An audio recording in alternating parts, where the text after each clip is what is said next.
When big city mogul Ethan Wilder inherits his estranged uncle's struggling farm, he expects a quick sale, until a fierce farmhand, a sick calf, and a legacy with secrets change everything. Will he stay or walk away again?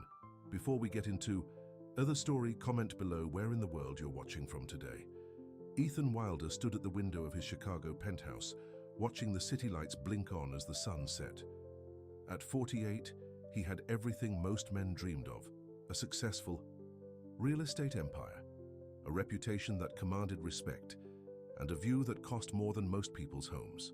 "Mr. Wilder, the Riverside deal is ready for your signature," said Jessica, his assistant, placing a folder on his desk. Ethan turned, straightening his custom-made navy suit.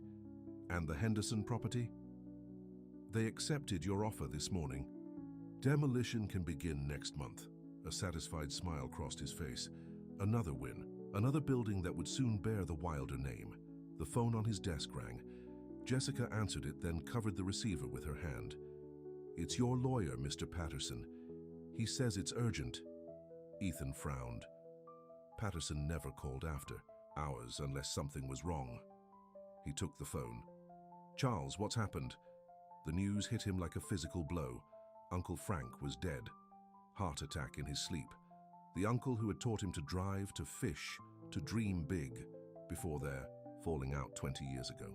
"There's more," Patterson continued. "You're the sole beneficiary of his will." Ethan sat down heavily in his leather chair. "That can't be right. We haven't spoken in years."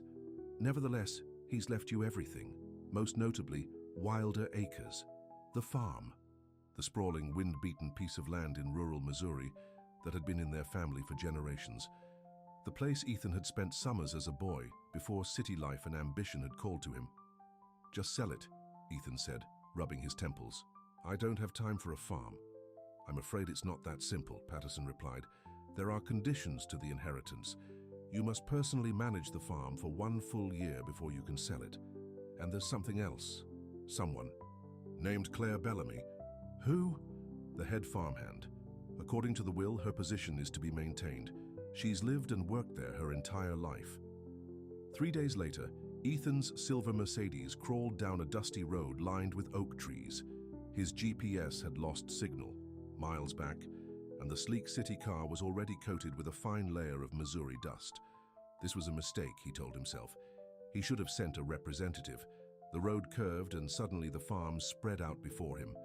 Wilder Acres, fields of corn and wheat stretched to the horizon, golden in the afternoon sun. The white farmhouse stood weathered but proud, its wraparound porch sagging slightly in the middle. A large red barn dominated the property, alongside various outbuildings in various states of disrepair. Ethan parked next to a mud-splattered pickup truck and stepped out, his Italian leather shoes immediately gathering dust. Everything was so quiet compared to Chicago, just the rustle of corn in the breeze and the distant lowing of cattle. "You must be the city slicker." The voice came from the porch. A woman stood there, arms crossed over a faded flannel shirt, her auburn hair pulled back in a practical ponytail. Her face was sun-kissed and free of makeup, with lines around her eyes that spoke of both laughter and hardship. "Ethan Wilder," he said, extending his hand as he approached the steps. She looked at his hand, then back at his face. "I know who you are. Frank had your picture in his study, even after all these years." She finally took his hand. Claire Bellamy. Her grip was firm, her hands calloused from years of hard work. Nothing like the manicured executives he dealt with daily. "I'm sorry about my uncle," Ethan said, suddenly feeling the need to explain himself. "I didn't know he was sick." "He wasn't," Claire replied, her blue eyes studying him carefully. His heart just gave out, like it couldn't hold any more love or worry for this place. She turned and walked into the house, leaving the door open behind her. Ethan followed her into a kitchen that looked frozen in time. The appliances were at least 20 years old, and family photos covered the refrigerator. It smelled of coffee. "How's something baking? Frank talked about you a lot," Claire said, pouring coffee into a chipped mug without asking if he wanted any. "The nephew who got away, the big-shot developer who tears down old buildings to put up shiny new ones." Ethan accepted the mug. "I build things that last." Claire's laugh was short and without humor. This farm has lasted over 100 years, Mr. Wilder, through drought, floods and the Great Depression. What have you built that survived a century? Before he could answer, the screen door banged open and a tall, weathered man in overalls entered. "You must be Frank's nephew," he said, nodding at Ethan. "Bill Thompson. I manage the Eastfields." He looked at Claire. "The fence on the north pasture is fixed, but we've got a sick calf in the barn. Doc Miller's on his way." Claire nodded and turned to Ethan. "Welcome to farm life. No time for small talk when there's work to be done." She headed for the door, then paused. "Your room is upstairs, first door on the right. Frank's room. He would have wanted you to have it." After they left, Ethan stood alone in the kitchen, feeling oddly out of place in his expensive suit. He wandered through the house, memories flooding back with each creaking floorboard. The living room with its well-worn sofa where he'd watched baseball games with his uncle. The study filled with books on farming and animal husbandry. He stopped at a photo on the wall. Himself at 16 standing proudly beside Uncle Frank with a fishing rod and a large bass. His face was so open then, so full of possibility before ambition had hardened his features. Upstairs, he found his uncle's bedroom just as Claire had said. It was simple but comfortable, with a quilt-covered bed and windows overlooking the fields. On the nightstand sat a framed photo of Ethan's graduation from business school. Uncle Frank had kept it all these years, despite their bitter arguments about Ethan's choice to leave the farm life behind. The sound of a vehicle arriving drew Ethan to the window. A pickup truck had pulled up, and an older man with a medical bag was being greeted by Claire, the veterinarian, he guessed. He watched as Claire led the man to the barn, her movements quick and purposeful. Curiosity got the better of him. Ethan changed into the only casual clothes he'd packed, jeans and a button-down shirt that still looked too polished for farm work, and headed to the barn. Inside, he found Claire and the vet kneeling beside a small black and white calf lying on a bed of straw. The calf's breathing was labored, and Claire's face was etched with concern. "She's not responding to the antibiotics," the vet was saying. "We might lose her if we don't get her fever down." "She's one of our best heifer's calves," Claire said, stroking the animal's head, "and she fought so hard to be born." Ethan stood awkwardly at the entrance, not wanting to intrude, but somehow unable to walk away. Claire noticed him and frowned. "This isn't a spectator sport, Mr. Wilder." "I know," he said, stepping forward. "I used to help with the calving when I was a teenager." "What does she need?" Surprise flickered across Claire's face. The vet looked up with a tired smile. "We need to keep her cool and get fluids into her. If you're offering to help, we could use another pair of hands." For the next 2 hours, Ethan worked alongside Claire, following her instructions without question.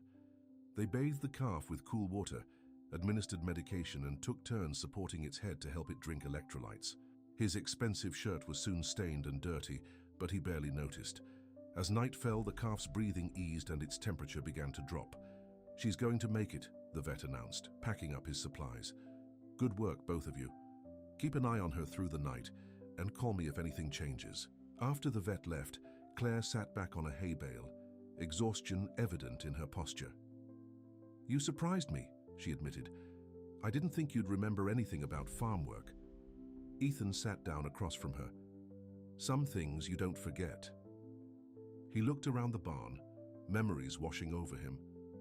"I spent a lot of time here as a kid. Frank said you were a natural with the animals." Claire's voice softened. "He was so proud of you, you know, even after you left."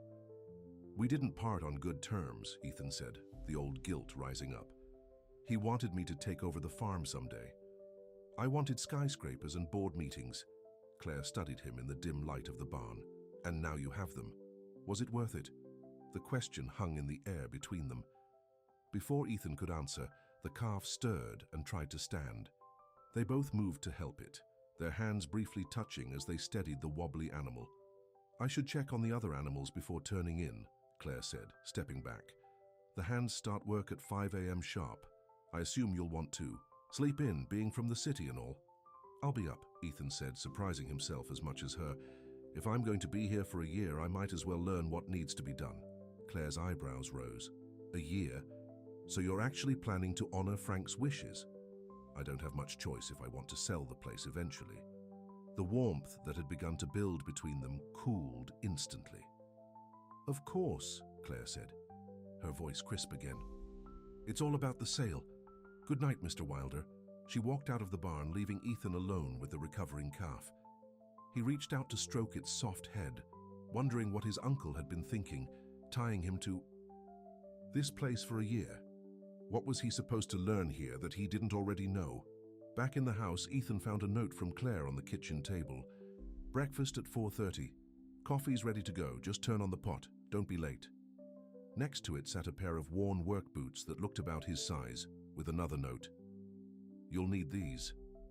Those fancy shoes won't last a day here." Ethan smiled despite himself. He took the boots and headed upstairs, bone-tired in a way he hadn't felt in years. A different kind of tired than after closing a big deal.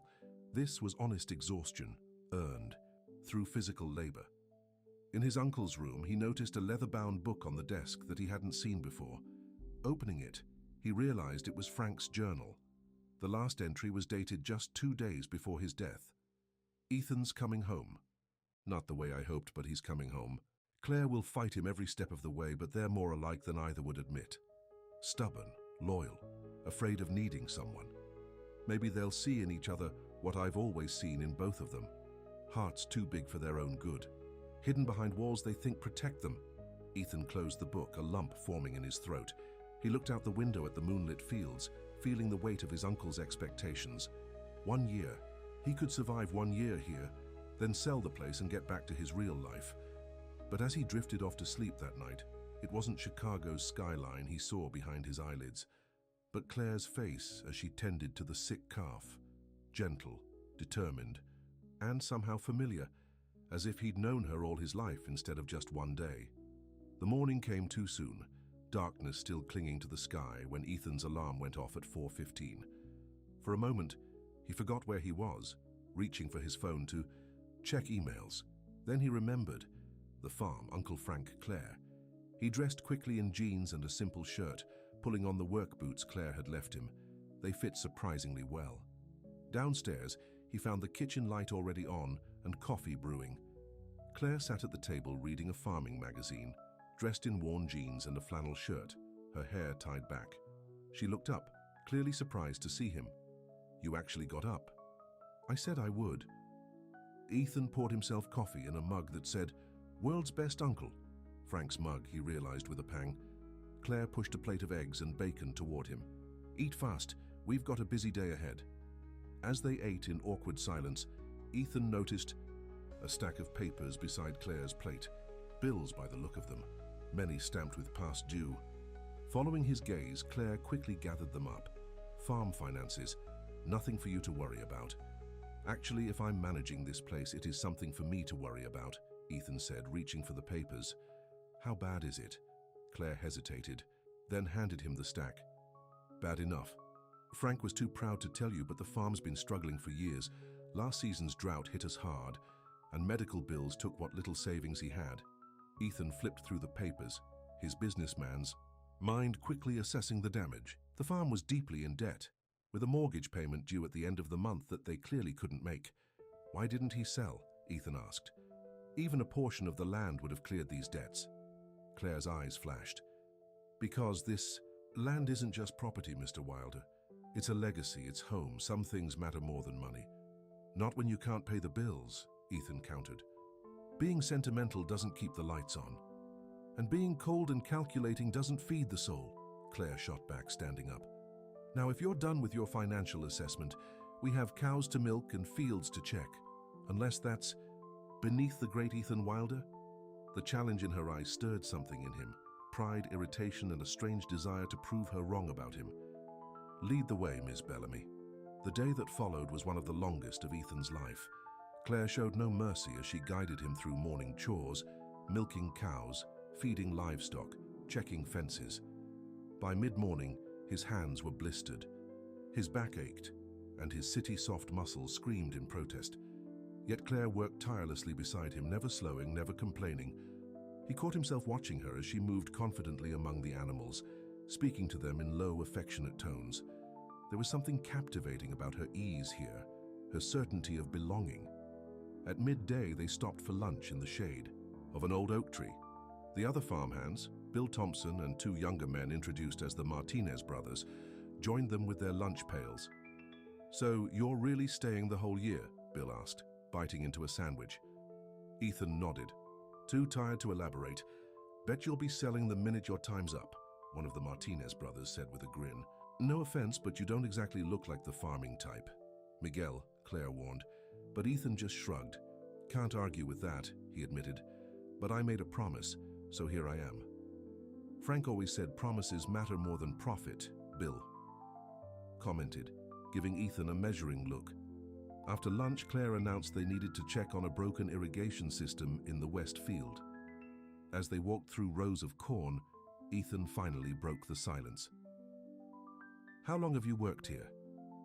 "All my life," Claire replied. "My mother was the cook here when I was born.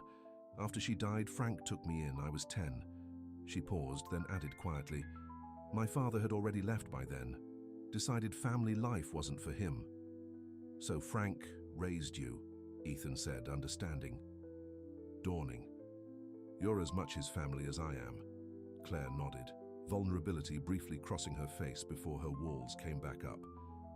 "This farm is the only home I've ever known, the only place I've ever belonged. And now you think I'm going to take it away from you," Ethan realized. She stopped walking to face him. "Aren't you? The minute your year is up, you'll sell to the highest bidder and go back to your skyscrapers. This place will probably become vacation homes for rich people wanting to play farmer on weekends." The accuracy of her assessment hit uncomfortably close to home. That had been exactly his plan. Would that be so terrible, he asked. The land would still be here. But it wouldn't be Wilder Acres anymore, Claire said, her voice filled with emotion she couldn't quite hide. It wouldn't be the place where generations of your family worked and lived and loved. It would just be real estate. She turned and continued walking, leaving Ethan to follow, her words echoing in his mind. He'd built his career on seeing property as investment, not heritage. Buildings as assets, not homes. For the first time in years, he wondered if he'd been missing something important all along. That evening, as sunset painted the sky in shades of orange and pink, Ethan sat on the porch steps, nursing a beer from his uncle's fridge. His body ached, but underneath the pain was a strange satisfaction. He'd survived his first day. The screen door creaked and Claire joined him on the steps, a beer in her hand as well. They sat in silence for a moment, watching the day fade. "You did better than I expected," she finally said, not looking at him. Ethan chuckled. "Don't sound so disappointed." A small smile tugged at her lips. "I'm not. Just surprised." She took a sip of her beer. Frank would have been proud. The mention of his uncle sobered him. "I should have come back before he died, made things right." "Why didn't you?" Claire asked, finally turning to look at him. Ethan stared out at the field, searching for an answer. "Pride, I guess. We both said things we regretted. Then years passed, and it got harder to pick up the phone." Claire nodded, understanding in her eyes. "He regretted it too. But he never stopped loving you, Ethan. That's why you're here now." It was the first time she'd used his first name, and something shifted between them in that moment. Not friendship exactly, but a truce of sorts. As darkness fell, fireflies began to appear, their tiny lights dancing above the fields. Claire stood, stretching tired muscles. "Get some rest, city boy. Tomorrow won't be any easier." "I wouldn't expect it to be," Ethan replied with a wry smile. She paused at the door. "Frank's lawyer called while you were fixing the tractor. There's a will reading tomorrow at 2. Thought you should know." After she went inside, Ethan remained on the porch watching the fireflies and thinking about his uncle. What else had Frank written in his will? And why did he feel like this year on the farm might change him in ways he wasn't prepared for? In the distance, a coyote howled, and from inside he heard Claire moving around the kitchen, the familiar sounds of home he'd forgotten long ago. One day down, 364 to go. And already he wasn't quite the same Ethan Wilder who had arrived that morning in his silver Mercedes and Italian shoes. The farm was working its magic on him, just as it had when he was a boy. And Claire Bellamy, with her fierce loyalty and challenging blue eyes, was proving to be as formidable and fascinating as the land itself. The next morning, Ethan woke before his alarm. His body ached in places he didn't know could ache, but he forced himself out of bed. Looking out the window, he saw Claire already in the barn, the light from inside casting a warm glow in the pre-dawn darkness. He dressed quickly and headed downstairs, turning on the coffee pot as Claire had shown him. By the time she came in, from the barn he had breakfast started. Scrambled eggs and toast, the only breakfast he knew how to make. Claire paused in the doorway, surprise evident on her face. "You cook?" "Barely," Ethan admitted, sliding eggs onto 2 plates. "But I can manage not to burn eggs, usually." A small smile tugged at her lips as she sat down. Wonders never cease. They ate in companionable silence for a few minutes before Claire spoke again. "The will reading is at Patterson's office in town. It's about an hour's drive." "You're coming too?" Ethan asked, surprised. Claire nodded. "Frank's lawyer called me specifically, said I needed to be there." Curiosity filled Ethan, but he kept his questions to himself. Instead, he asked, "What needs to be done before we leave?" "Bill and the Martinez brothers can handle the morning work, but we need to check on that calf before we go." In the barn, they found the young calf standing, wobbly but alive. Claire knelt beside it, running her hands gently over its body, checking. "For fever.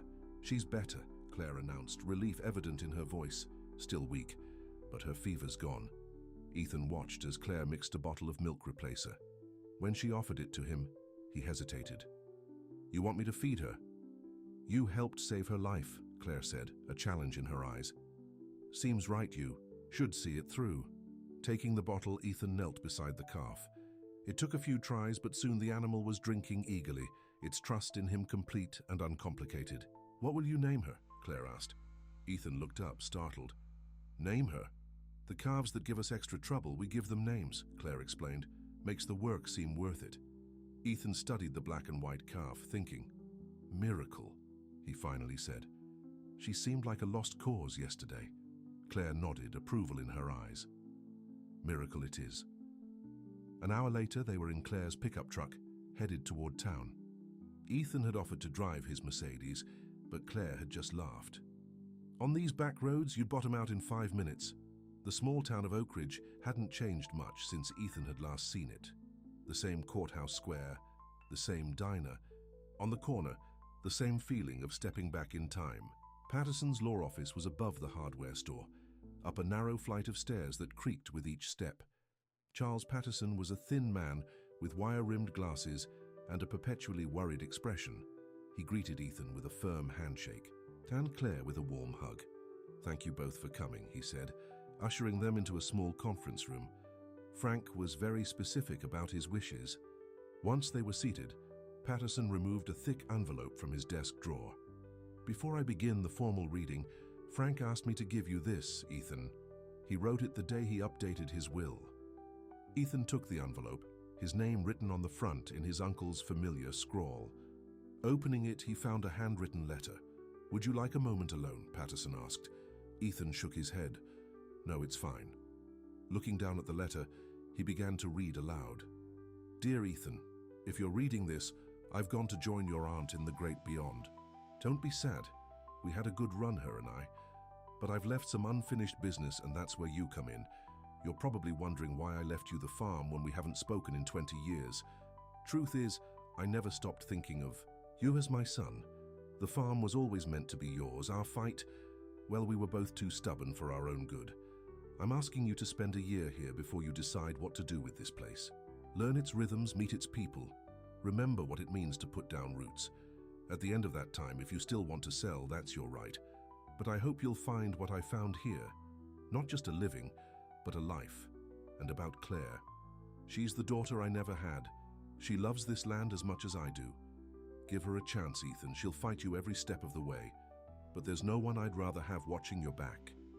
I've made mistakes in my life, but loving you and Claire weren't among them." Your Uncle Frank, Ethan's voice caught on the last words.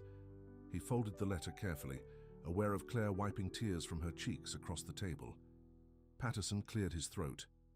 "Now, for the formal will. He opened a folder and began to read. I, Franklin James Wilder, being of sound mind, do hereby bequeath my property known as Wilder Acres to my nephew, Ethan James Wilder, with the following conditions. First, that he personally reside at and manage said property for a period of no less than 1 year before any sale may be considered. Second, that Claire Elizabeth Bellamy maintain her position as head farmhand with all current benefits for as long as she wishes, regardless of ownership. Third, that a trust fund of $50,000, separate from the farm assets, be established for the education of Miguel and Ricardo Martinez, sons of my longtime employees. Fourth, that upon completion of the 1-year management period, should Ethan Wilder choose to maintain ownership of Wilder Acres rather than sell, he will receive the contents of the locked cabinet in my study, the key to which is in the possession of Charles Patterson. Patterson looked up. There are other minor bequests, but those are the main points. He reached into his pocket and withdrew a small key. This is for that cabinet, should the time come. Ethan stared at the key, curiosity burning within him. What's in the cabinet? Frank didn't tell me, Patterson replied. He only said it would make sense when the time was right. He slid the key across the table. I'm to give this to you now, but the cabinet can only be opened after your year is up, and only if you decide to keep the farm. Before Ethan could ask more questions, Patterson continued. There's one more thing, the farm's financial situation. Claire tensed beside him. What about it? Patterson's face was grim. Frank took out a large loan last year to cover medical expenses and keep the farm afloat during the drought. The payments are significantly behind. The bank has been patient because of Frank's standing in the community, but they won't wait forever. How much are we talking about? Ethan asked, businesslike again. Just over $200,000, plus the regular mortgage. Claire paled. That's impossible. We'll never make that kind of money in time. Actually, Patterson said, the bank manager was quite clear. They'll forgive the loan entirely, if the farm is sold to Westland Developments. They've been trying to buy up property in this area for some resort project. Westland? Ethan's head snapped up. Jefferson Westland? Patterson nodded. You know him. We've crossed paths, Ethan said grimly. Jefferson Westland was his chief competitor in Chicago, a developer known for his ruthless tactics and disregard for historic properties. The thought of Westland getting his hands on Wilder Acres made Ethan's blood boil, though he couldn't quite explain why. We're not selling to Westland, Claire said firmly. Frank would never want that. We might not have a choice, Patterson said gently. Unless the loan is paid or refinanced, the bank has the right to foreclose after 3 missed payments. You've already missed 2. The drive back to the farm was silent, both lost in their thoughts.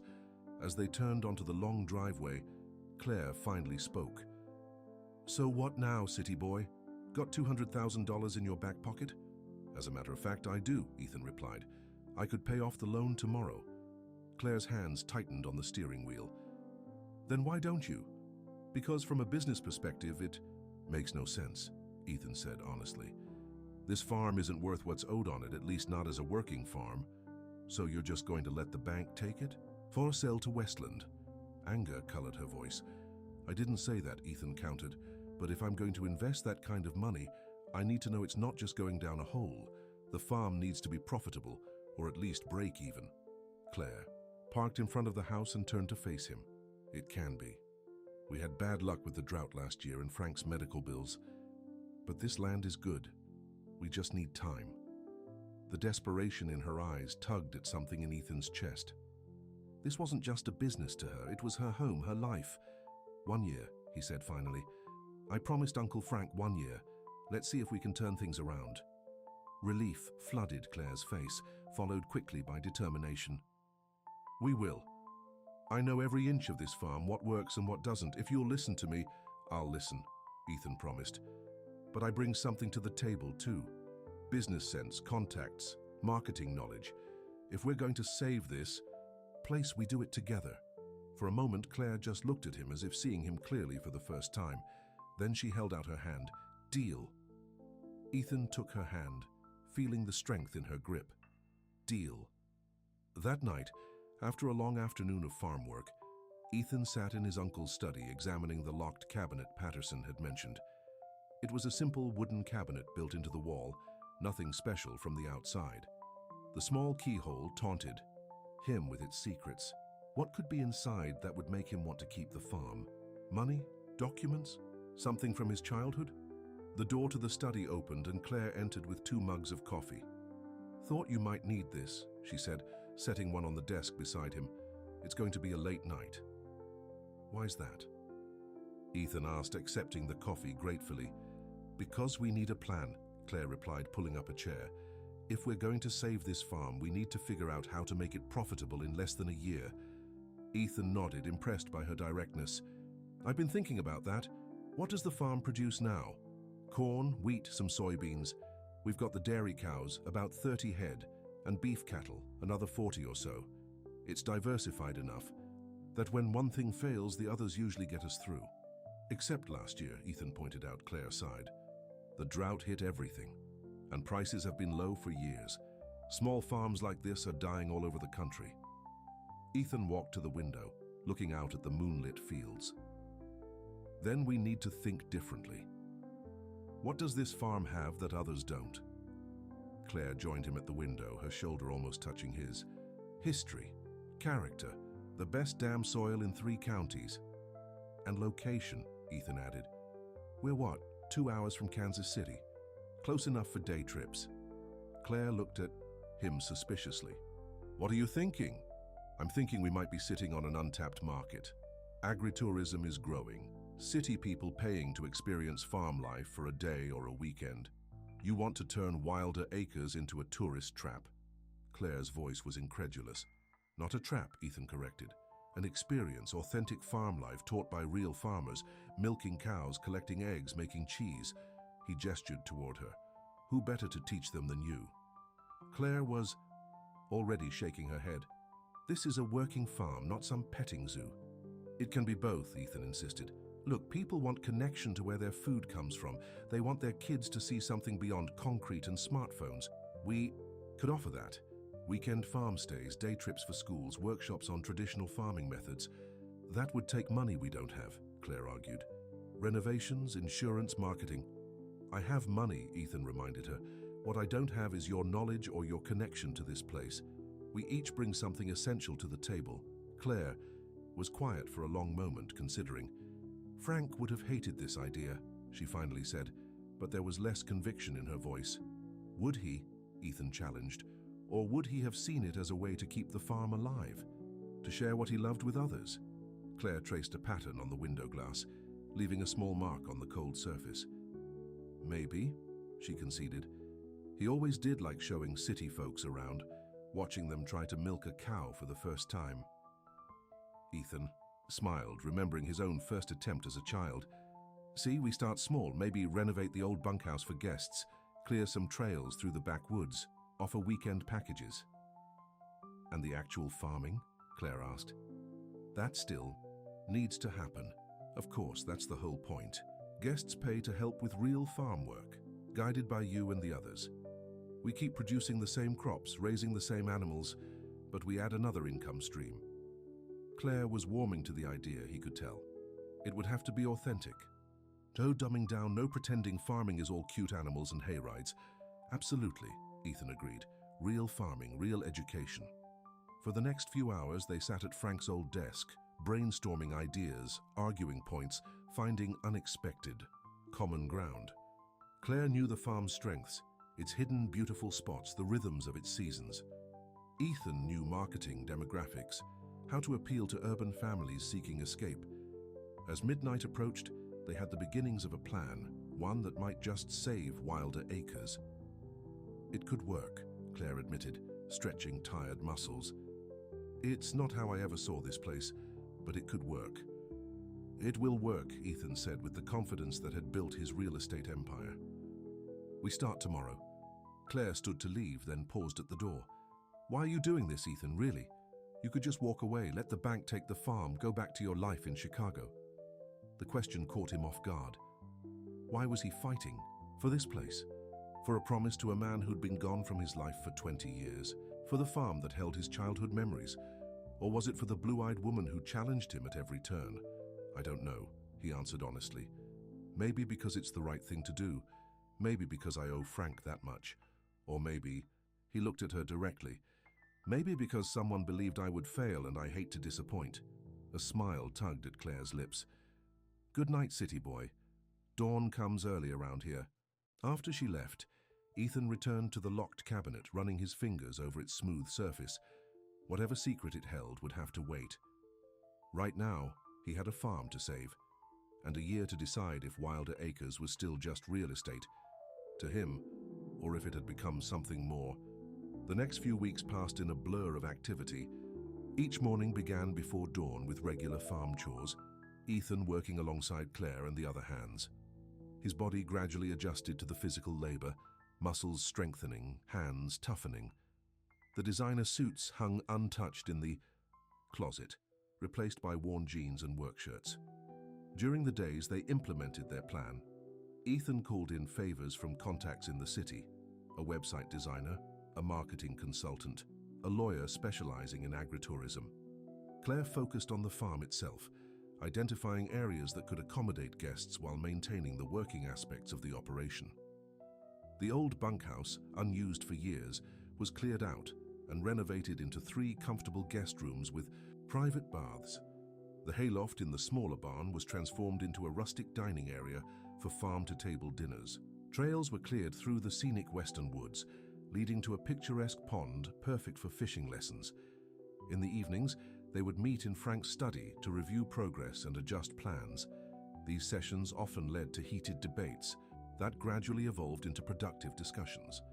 Claire was learning to see the farm through new eyes, while Ethan was discovering the depth of his connection to the land. One evening, as they sat on the porch watching a thunderstorm roll in across the fields, Claire asked the question that had been lingering between them. Do you ever miss it? Your life in Chicago? Ethan considered the question, watching lightning flash in, the distance, parts of it, the energy of the city, the feeling of closing a big deal. He paused. But there's something about this place, a different kind of satisfaction. Claire nodded, understanding. It gets in your blood. That's what Frank always said.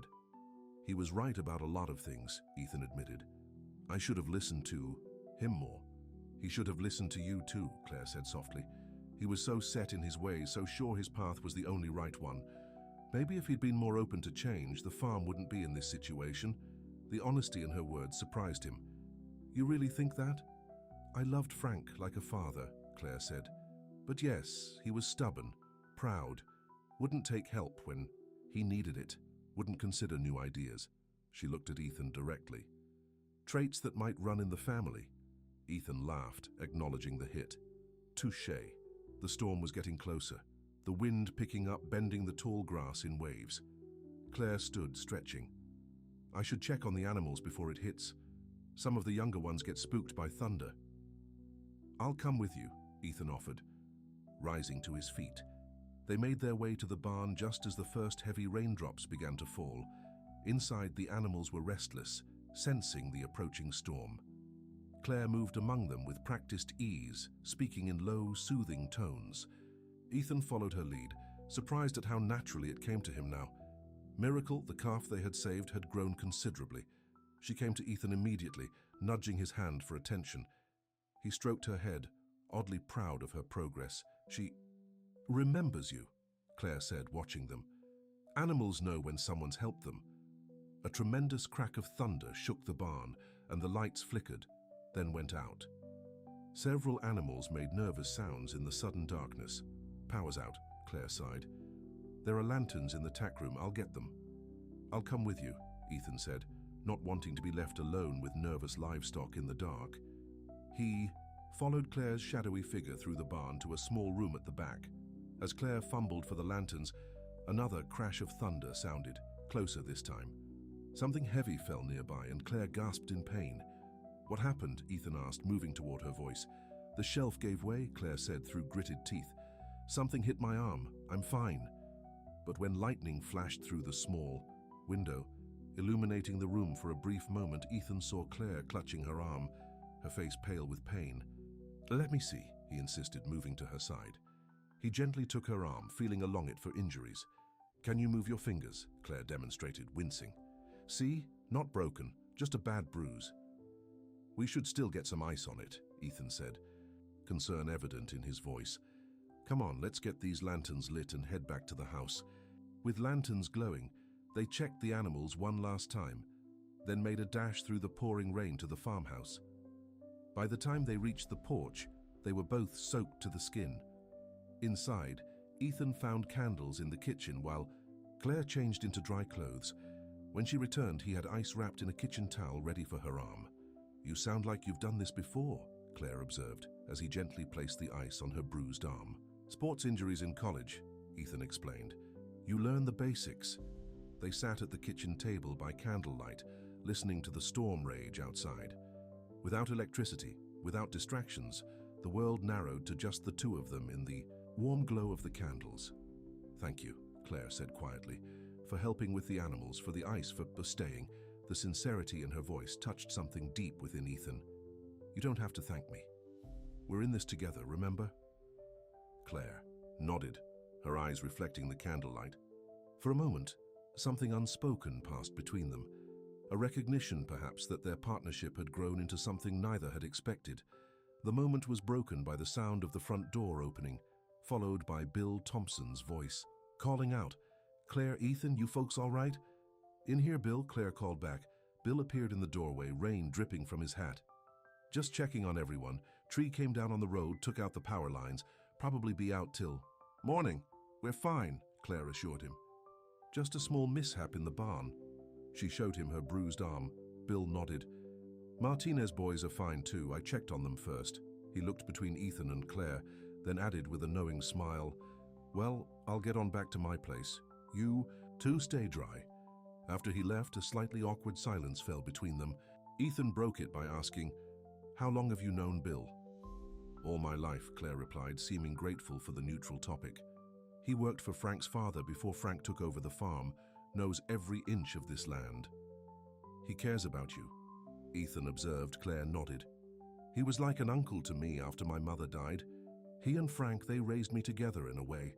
The candles flickered as a fresh gust of wind blew through the old house. Claire shivered slightly. "Cold?" Ethan asked. "A little," she admitted. "The house gets drafty during storms." "I'll make some tea," Ethan offered, moving to the stove. Thankfully, it was gas and still worked without electricity. As he filled the kettle, he felt Claire watching him. "What?" he asked, glancing back at her. "Nothing," she said, a small smile playing on her lips. "Just trying to reconcile the man making tea in my kitchen with the corporate shark I've heard about." "Corporate shark?" Ethan raised an eyebrow. "My reputation precedes me. Frank kept tabs on you," Claire explained. "Read every article, saved every mention of your name in the business pages. He was proud of you in his way." The revelation warmed something in Ethan's chest. "He never reached out." "Neither did you," Claire pointed out gently. Ethan placed mugs of tea on the table and sat across from her. "Pride, the Wilder family curse." "Not just the Wilders," Claire admitted, wrapping her hands around the warm mug. "I've got my fair share of it too." Outside, the storm was beginning to move away, the thunder more distant now. In the candlelight, with rain pattering on the roof, the farmhouse felt like a world apart, separate from Chicago, from the past, from all the barriers they had built between themselves. "Tell me about your mother," Ethan said suddenly. Frank mentioned her sometimes in his letters, but not much. Claire's face softened at the question. "She was beautiful, kind, worked hard her whole life." She took a sip of tea. "She came here as the cook when she was pregnant with me. My father had already left by then. Frank gave her a chance when no one else would." "That sounds like Frank," Ethan said, remembering his uncle's innate generosity. "After she died cancer when I was 10, Frank just naturally took me in, never made a big deal of it. Just said, 'Well, Claire, guess it's you and me now.'" Her eyes grew distant with the memory. "He taught me everything. How to ride a horse, how to deliver a calf, how to stand my ground when life gets hard. He taught me some of those things, too," Ethan said softly, "before I left." Claire studied him across the table. Why did you leave, Ethan? Really? It was a question he'd asked himself many times over the years. I wanted more than this, he finally said. The farm seemed limiting. I saw myself building things, creating skylines, making my mark on the world in a bigger way. And did you, Claire asked, make your mark? I built buildings, Ethan said, successful ones, but sometimes I wonder if they'll still be standing in 100 years, the way this farm has been. Claire nodded, understanding in her eyes. Legacy matters. It's why Frank held onto this place so tightly, why I do too. The candles were burning low, shadows dancing on the walls. Outside, the rain had gentled to a soft patter. It's late, Claire said, rising from the table. And morning comes early, power or no power. Ethan stood as well. Good night, Claire. She paused at the doorway, looking back at him. You know, for a city boy, you're not half bad at this farming thing. Coming from Claire, it was high praise. Indeed, Ethan smiled. Good night, farm girl. Alone in the kitchen, Ethan blew out the candles, plunging the house into darkness. But as he made his way upstairs to his uncle's room, he found he could navigate by memory now, his body having learned the rhythms and spaces of the old farmhouse. 6 weeks had passed since he'd arrived at Wilder Acres. Only 46 more to go. But for the first time, the thought of staying didn't fill him with dread. In fact, as he drifted off to sleep to the sound of gentle rain on the roof, he realized he hadn't thought about Chicago in days. 2 months into Ethan's stay at Wilder Acres, the farm began to transform. The website launched, showcasing beautiful photos of the property and explaining their new authentic farm experience packages. Bookings started to trickle in, first from curious locals, then from families in Kansas City and St. Louis looking for weekend getaways. Their first guests, the Andersons from Kansas City, arrived on a Friday afternoon, parents with 2 children who looked both excited and slightly terrified at the prospect of farm life. Welcome to Wilder Acres, Claire greeted them, dressed in her usual work clothes but with a genuine smile. We're so glad you're here. Ethan stood beside her, surprised by how nervous he felt. This was their plan coming to life, their chance to save the farm. The kids are so excited to milk a cow, Mrs. Anderson said, adjusting her designer sunglasses. Though I hope it's not too messy. Claire and Ethan exchanged a quick glance, both fighting smiles. Farm life can be messy, Claire said diplomatically, but we provide all the necessary gear and the experience is worth it.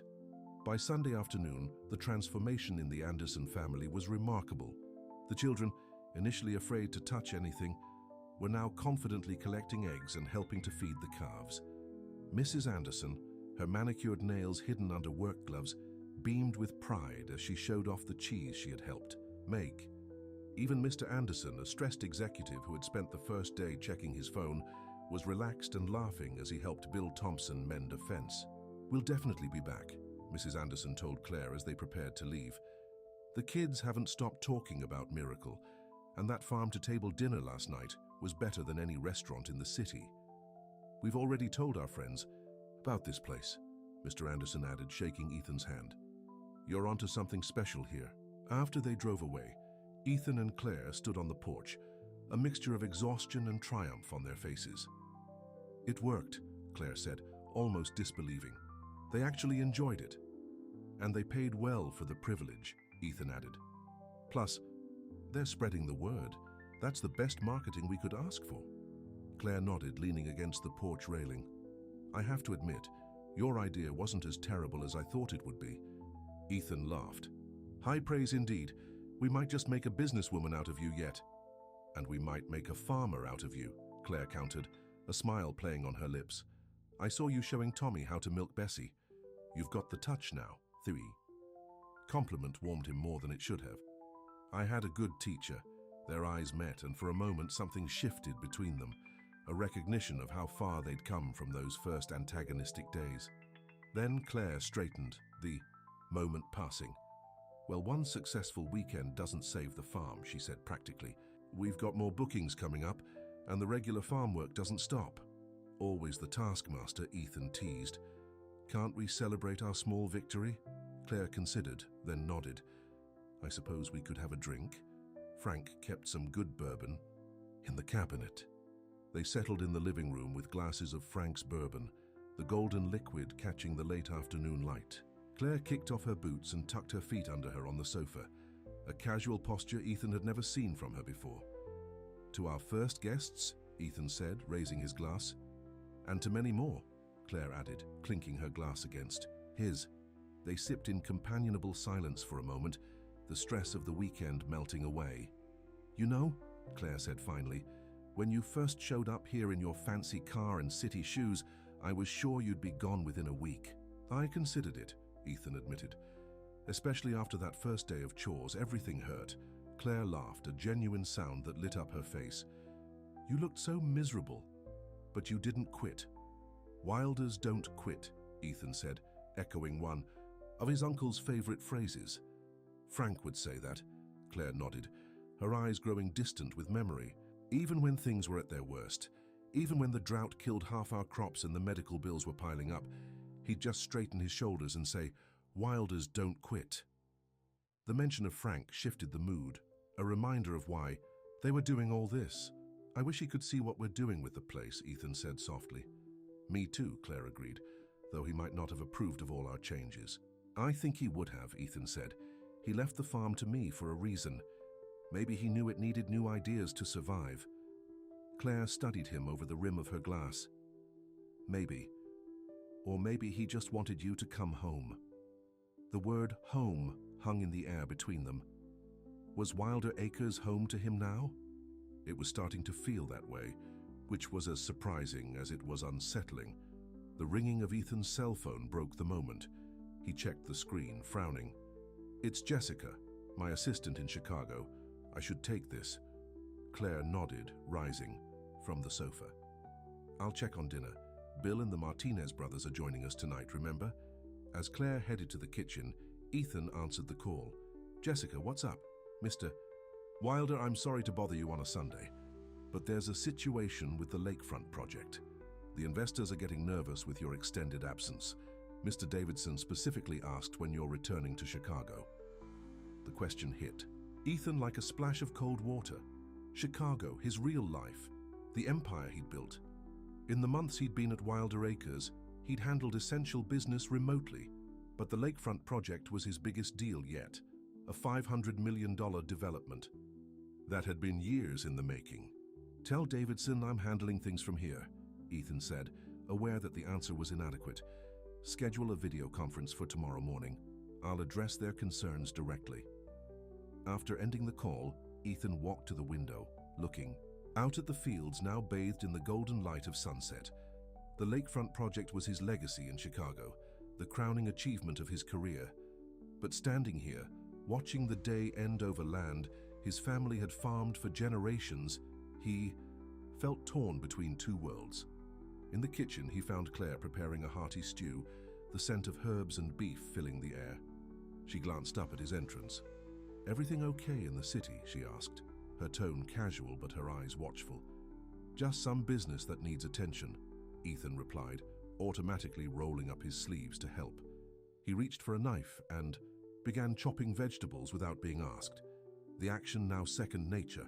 After months of sharing kitchen duties, Claire raised an eyebrow, but didn't comment on his domestic skill.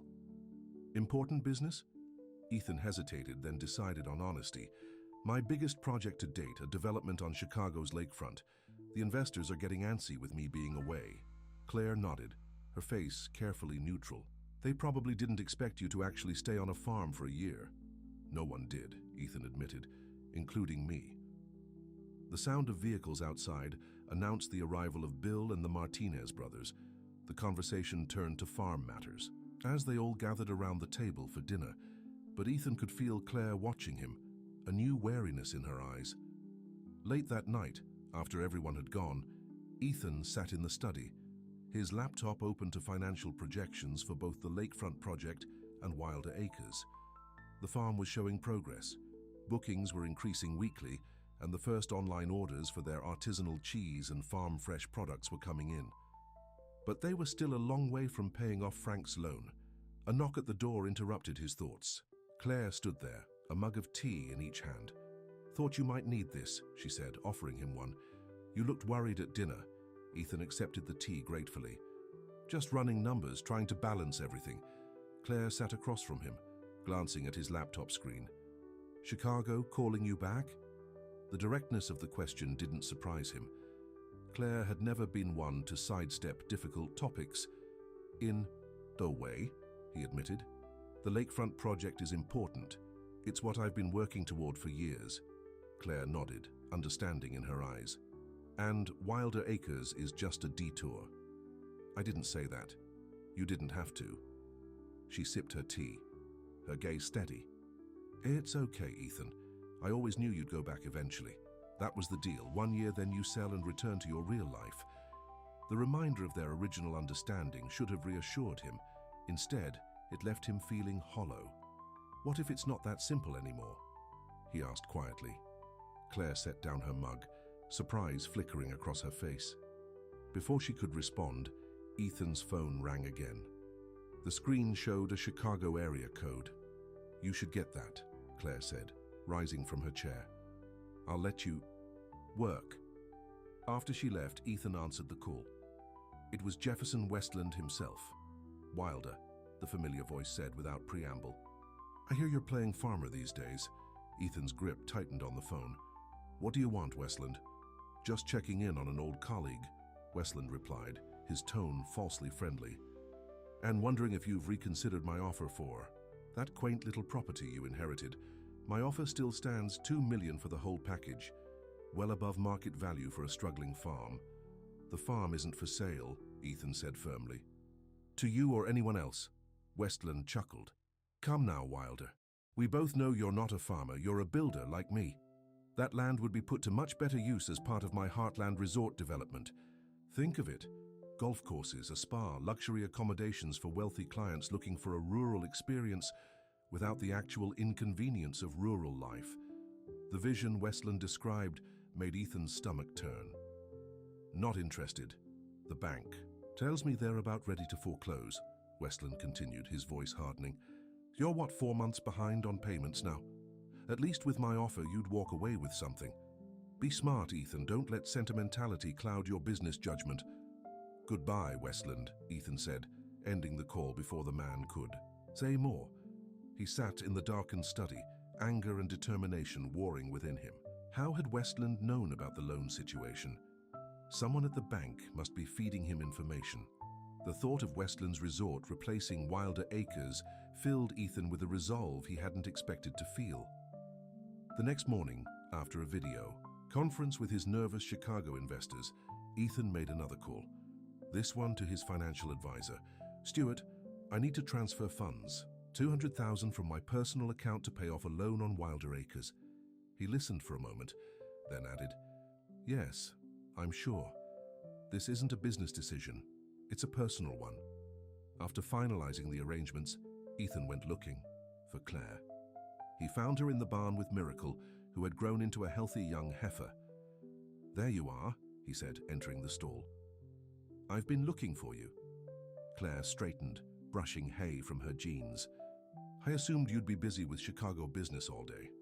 "That's taken care of," Ethan said. "But we have more important matters to discuss. I just paid off Frank's loan." Claire stared at him, disbelief written across her face.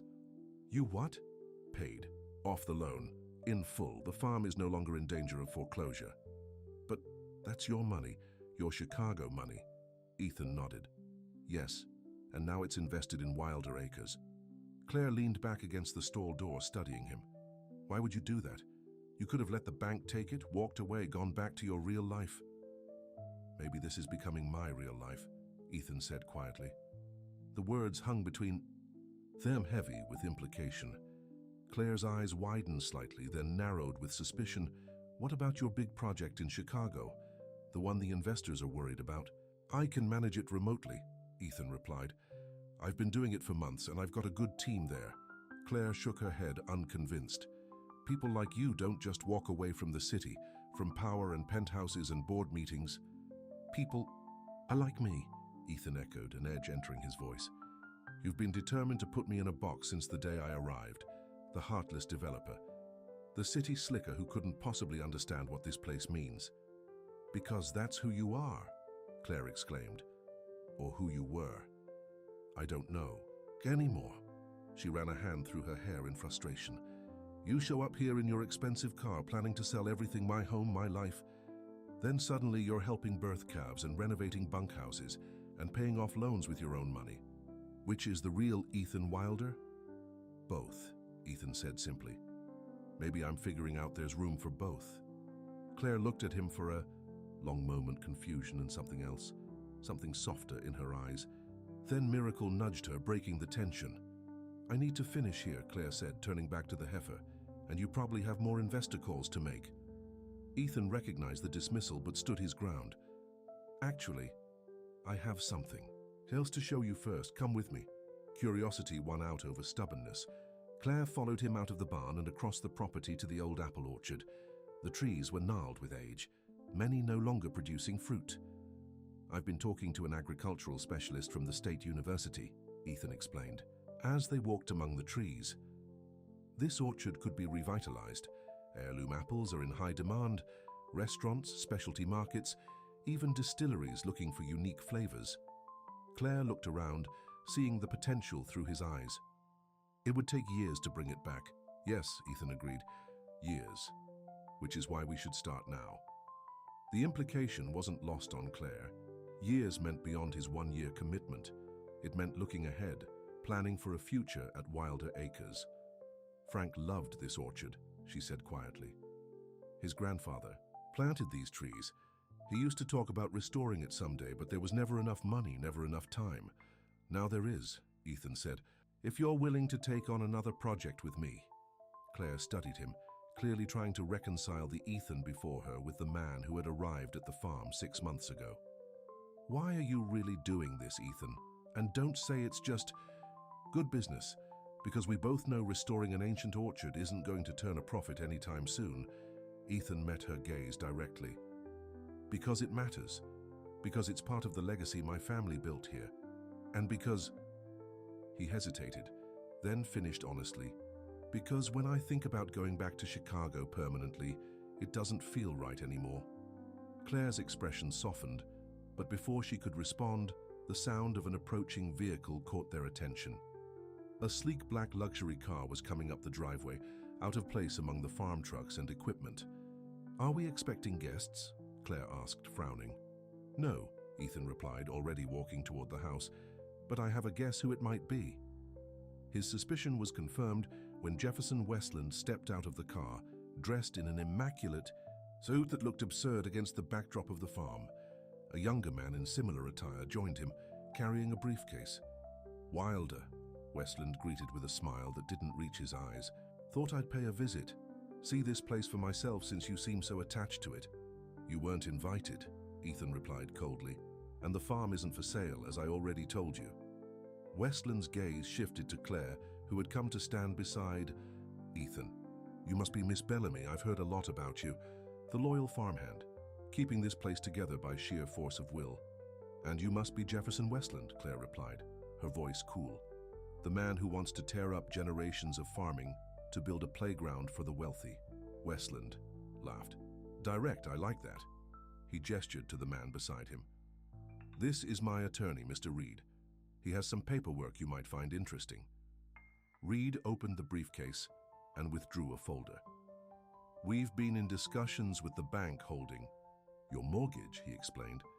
While Mr. Wilder has paid off the immediate loan, there's still the matter of the original mortgage, which is current, Ethan pointed out.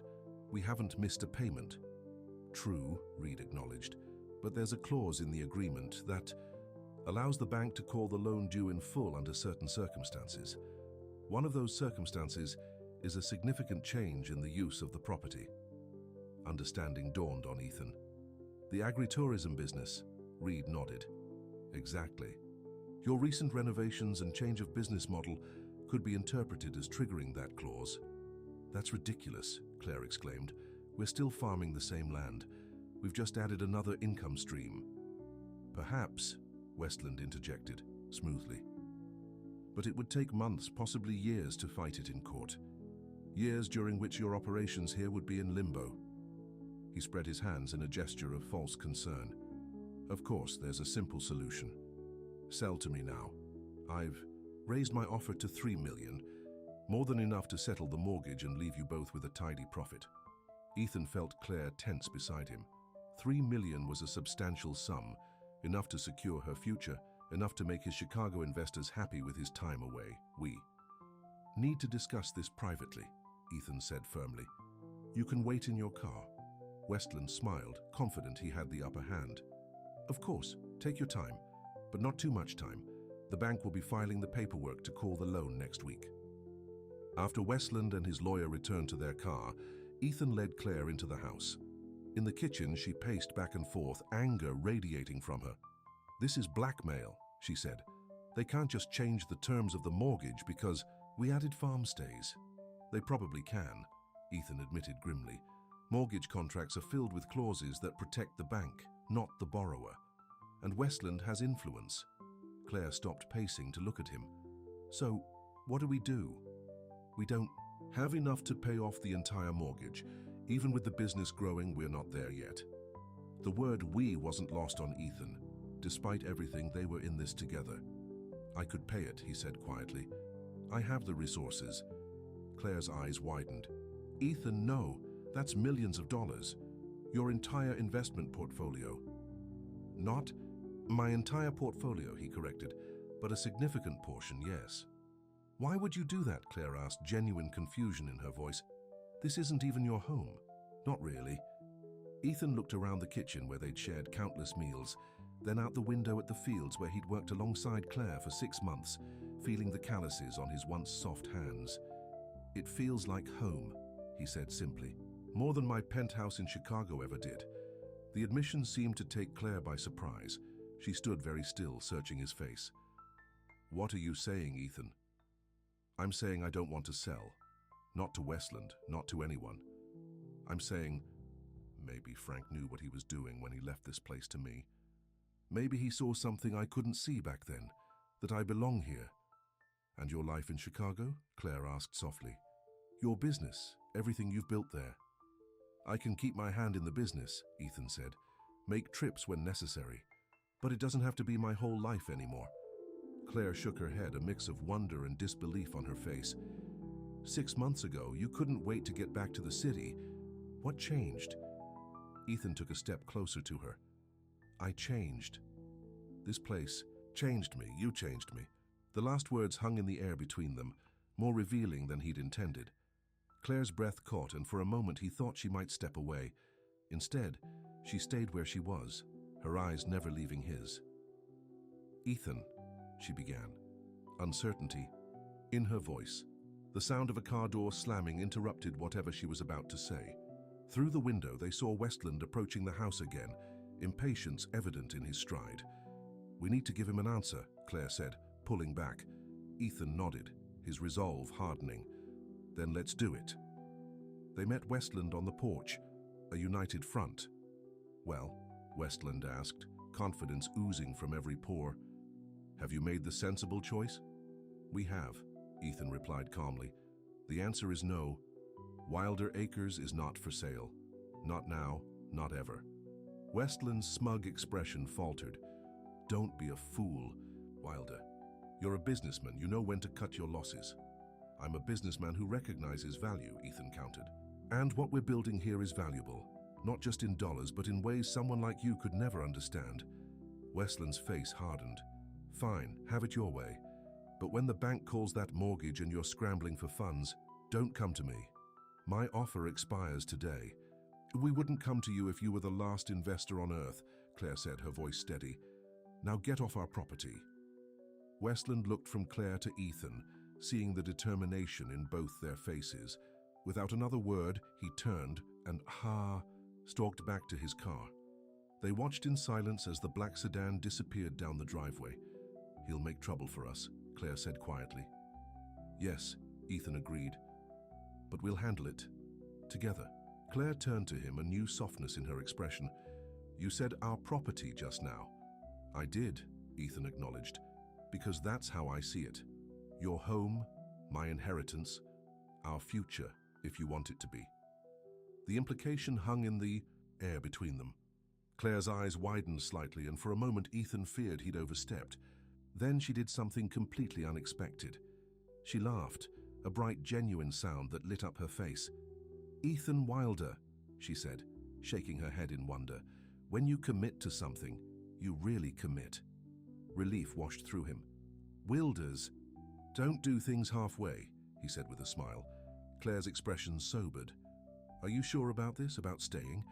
About fighting Westland and the bank?" "I've never been more sure of anything," Ethan replied honestly. "I came here thinking I was fulfilling an obligation. But somewhere along the way, this place, these fields, these animals, this house," his eyes held hers, "and you, Claire, it all became more than an obligation. It became a choice." Claire took a step closer to him, uncertainty and hope mingling in her eyes. "And after the year is up, when you can open that cabinet in Frank's study and sell if you want to?" "I'm not interested in what's in that cabinet," Ethan said. "I already found what I was looking for." Slowly, giving her every chance to pull away, he reached out and took her hand. Her fingers were rough from years of farm work, strong and capable. They fit perfectly with his own now calloused hands. "I'm not going anywhere, Claire," he promised. "Not unless you want me to." For a long moment, Claire just looked at him, as if seeing him clearly for the first time. Then she squeezed his hand and smiled, a real smile that reached her eyes and transformed her face. "Well then," she said softly, "I guess we'd better figure out how to pay off that mortgage." "Together," Ethan agreed, not letting go of her hand. "Together," Claire echoed. As they stood on the porch of the farmhouse, hands linked, the sun setting over the fields their families had tended for generations, Ethan felt something settle inside him, a sense of rightness, of belonging, that all his success in Chicago had never given him. Frank had known, somehow. Known that Ethan needed to come home, even if he didn't realize it himself. Known that Claire, with her strength and her stubbornness and her deep love for this land, would be the one to help him see what truly mattered. The cabinet in the study could keep its secrets a little longer. Ethan was in no hurry to open it now. Whatever Frank had left there for him couldn't possibly be more valuable than what he'd already found at Wilder Acres.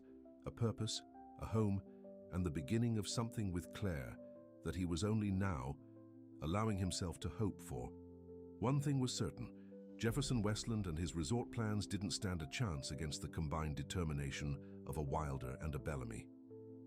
The farm would survive, just as it had for over 100 years, and perhaps, Ethan thought as Claire's hand remained warm in his, it would thrive in ways neither of them had imagined before. That night, after a quiet dinner together, Ethan and Claire sat on the porch swing, watching fireflies dance over the fields. The day's confrontation with Westland had shifted something between them, an acknowledgement of feelings that had been growing for months. "I need to go to Chicago next week," Ethan said, breaking the comfortable silence. "Just for a few days, to sort things out with the lakefront project and make arrangements for managing it remotely." Claire nodded, understanding in her eyes. "I know. You have responsibilities there. But I'll be back," he promised. "This is home now." She smiled, leaning slightly against his shoulder. "When did that happen? When did this become home to you?" Ethan considered the question. "I don't think it was any one moment, more like 1,000 little moments, helping deliver the Johnsons' foal, watching city kids collect eggs for the first time, sitting in the kitchen with you after a long day's work, pushing through knee-deep mud to rescue that stupid sheep during the flood," Claire added with a laugh. "Even that," Ethan agreed, chuckling at the memory, "though I could have done without the poison ivy afterward." They fell silent again, the rhythm of the porch swing matching their breathing.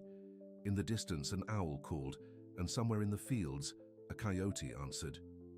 "Do you ever wonder what Frank would think?" Claire asked softly. "About all the changes we've made? About us?" The question hung in the air, the first acknowledgement that there was an us to discuss. "I think he'd be pleased," Ethan replied.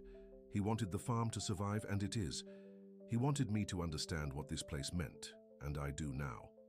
He paused, then added more quietly, "And I think he always hoped we'd find each other." Claire turned to look at him, surprise in her eyes. "What makes you say that?" something he wrote in his journal, about us being more alike than either would admit. Stubborn, loyal. Afraid of needing someone, Claire finished, revealing she'd read the same entry. A faint blush colored her cheeks at the admission. Ethan smiled, taking her hand. Not so afraid. Anymore, he said softly. Claire's eyes met his, a vulnerability there he'd never seen before. Slowly, giving her every chance to pull away, he leaned forward. Their lips met in a gentle kiss, tentative at first, then deepening as Claire's free hand came up to rest against his chest. When they finally pulled apart, Claire's eyes remained closed for a moment, as if savoring the feeling. When she opened, the emotion there took Ethan's breath away. I never thought she began, then shook her head in wonder. When you arrived that first day, the last thing I expected was to fall for you. That makes two of us, Ethan admitted with a smile. I was so sure I knew what I wanted, who I was. Then you and this farm turned everything upside down. Claire leaned her head against his shoulder, and they sat in comfortable silence, watching the stars appear one by one in the darkening sky. Tomorrow would bring new challenges, the bank to deal with, Westland's threats to counter, a farm to run. But tonight they had this moment of quiet understanding, of newfound connection. Tell me about the lakefront project, Claire said after a while. The one in Chicago. It's important to you. The question surprised him, but Ethan appreciated her effort to understand his other world. As he described the development, the years of planning, the architectural vision, the community benefits, Claire listened attentively, asking smart questions that revealed her quick mind. You're proud of it, she observed when he finished. As you should be. I am, Ethan acknowledged, but I'm proud of what we're building here too. Then we find a way to do both, Claire said simply. You don't have to choose between Chicago and here, not completely. The generosity of her understanding touched him deeply. Thank you for that, he said quietly. Claire smiled. Frank always said life isn't about either or, it's about finding the balance. Wise man, my uncle, Ethan murmured. He was, Claire agreed, and he'd be proud of you now. Prouder than he ever was of your skyscrapers, I think. The words warmed something deep inside Ethan. He pulled Claire closer, breathing in the scent of her hair, sunshine and hay, and something uniquely her. For years he'd measured success in dollars and square, footage in deals closed and competitors bested. Now success looked different.